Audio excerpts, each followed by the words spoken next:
ഞാൻ മസായിമാരയില് ഒരു എന്താ പറയുക പേര് ലമാറയുടെ വീട്ടിൽ വന്ന നിങ്ങളൊന്ന് നോക്കിയാണ്. ഇതാണ് ഇവരെ വീട്. ഇതിൽ 6 ആൾക്കാർ താമസിക്കുന്നുണ്ട്. ഇവിടുത്തെ രസം എന്ന് വെച്ചാൽ തോന പശുക്കളുള്ളവര് വലിയ പൈസക്കാരാ.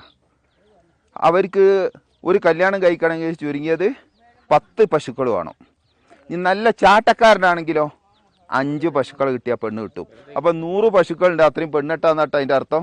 ആ ഇവിടുത്തെ അമ്മ. പിന്നെ ഒരു കാര്യം കൂടി, ഈ വീടുണ്ടാക്കി കൊടുക്കേണ്ട ഭാര്യ വീട്ടുകാരാ. ആണുങ്ങൾ ഒരു വീടുണ്ടാക്കി കൊടുക്കണ്ട. ഇവരെ വീടൊന്ന് ഞങ്ങൾ കാണിച്ചു തരാം. ലൈറ്റ് ഉണ്ട് സാബിത്താൻ്റെ കയ്യിൽ? ഒന്ന് കാണിച്ചു കൊടുത്ത. ഇവർ ഇതിൻ്റെ ഉള്ളിൽ ആടും താമസിക്കുന്നത് ഇതിൻ്റെ ഉള്ളിലാണ്, ഇവരും താമസിക്കുന്നത് ഇതിൻ്റെ ഉള്ളിലാണ്. നിങ്ങളൊന്ന് നോക്കി. നമ്മൾ കോഴിൻ്റെ കൂട് വരെ ഇതിൽ ഉഷാറാ. ആടിന് ഇതിൻ്റെ ഉള്ളിലാണ് താമസിപ്പിക്കുന്നത്.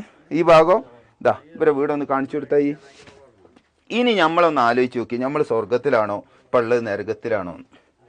നമ്മൾ ഈ ഗൾഫും